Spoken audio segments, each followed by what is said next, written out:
ఇది ఎఫ్ఎం వివిధ్ భారతి. ఈ వారం అతిథి. ఇవాటి ఈ కార్యక్రమంలో ప్రఖ్యాత సినీ గాయని శ్రీమతి పి లీల గారితో శ్రీమతి ఝాన్సీ కేవి కుమారి గారు జరిపిన సంభాషణ ఆర్కైవల్ రికార్డింగ్ ఇప్పుడు వింటారు. శ్రోతలందరకు స్వాగతం, సుస్వాగతం. ఈ రోజు సినీ ప్లేబ్యాక్ సింగర్, నేపథ్య గాయని పి లీల గారు వారు మన మధ్య ఉన్నారు.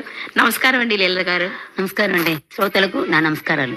కలవరమాయే మదిలో నా మదిలో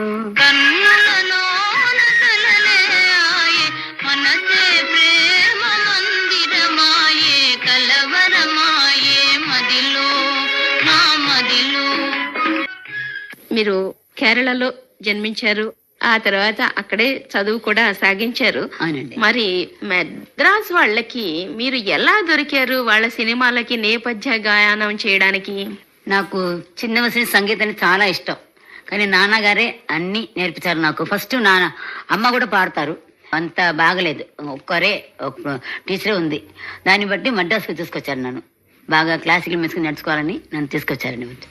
అంటే సినీ ప్రేక్షకులకు ఒక మంచి నిధిని ఆయన భద్రంగా తీసుకొచ్చి అప్పగించారన్నమాట, గాన నిధిని. మరి వారికి మేమంతా ముందుగా థ్యాంక్స్ చెప్పుకోవాలి.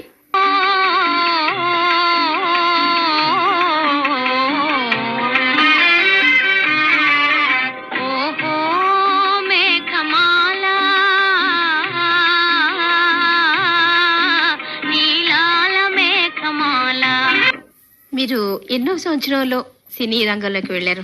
1946లో వచ్చానండి సినీ ఫీల్డ్కి. అప్పటికి మీకు 13 సంవత్సరాలు కదా? అవునండి, వచ్చారు. మీ నాన్నగారు ఎప్పుడైనా ఈ పాట చాలా బాగా పాడావు అని అన్నారా? ఎప్పుడు చెప్పరు, ఇంకా బాగా పాడని చెప్తారు. ఇంకా పాడాలి, ఇంకా బాగా పాడాలి. ఇంతవరకు నువ్వు బాగా పాడాలని చెప్పలేదు ఇంతవరకు. అది ఆశీర్వాదం.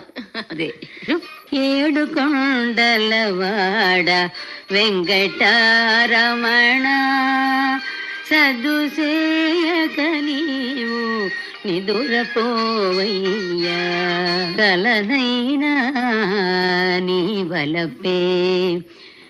మీరు ఒక పాటని రికార్డ్ చేస్తూ ఉండగా ఏడ్ చేశారు అని అన్నారు కదా? అవును. అది ఏ పాట? దేవా దీనబాంధవ పాండవ నివాసం అండి. మమ్మల్ని కూడా ఏడ్పించదలుచుకున్నారా మీరు? కృష్ణ కృష్ణ కృష్ణ